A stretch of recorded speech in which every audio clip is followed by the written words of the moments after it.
రాజ్యాంగ పరిపాలన గురించి మనం మాట్లాడదాం.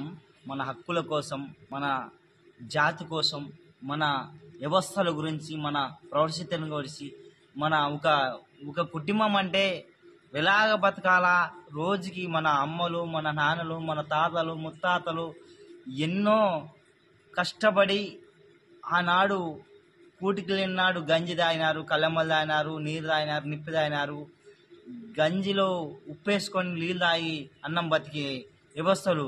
ఆనాడు అన్నం దొరకక గాసాలు చేసినారు, రొడ్ల కారు దగ్గర అన్నీ చేసినారు. కానీ మన చిన్న కులము, వెనుకబడిన కులము కాబట్టి మనకు ఆనాడు తిండికే లేని భవిష్యత్తులు కాబట్టి ఆ కాలంలో 4-5 మంది పిల్లలు పోషించుకొని ఎన్నో భూములు ఏదో అలా చేతనైన కాడికి కష్టపడి ఇంత స్థాయికి తెచ్చి ఈరోజు ప్రపంచానికే ఎలుగు తెచ్చిన వాళ్ళు మన ప్రపంచం మీదనే, భూమి మీద మనకి తల్లిదండ్రులు అంటే గౌరవించి మనం వాళ్ళే మనకి ఈ భూమి చూపించి ఇంత మంది పిల్లలు, ఇంత సంసారం అని మనకు ఒక భూమి అంటే ఏందో, కుటుంబం అంటే ఏందో అని మనకి ప్రపంచానికి ఇచ్చినారు.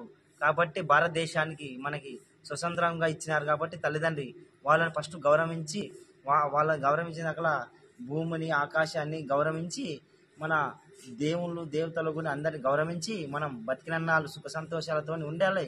మన అంబేద్కర్ గుని ఆ రోజు రాజ్యాంగం కోసం ఎలా కష్టపడి చదివినాడు, ఎలాగ మన కోసం ఎన్నో రాజుల కింద మళ్ళీ కష్టం లండన్కి పోయి వచ్చి మళ్ళీ ఇక్కడ కొన్ని గుమస్తా పని కొని చేసినాడు అంబేద్కర్ గారు.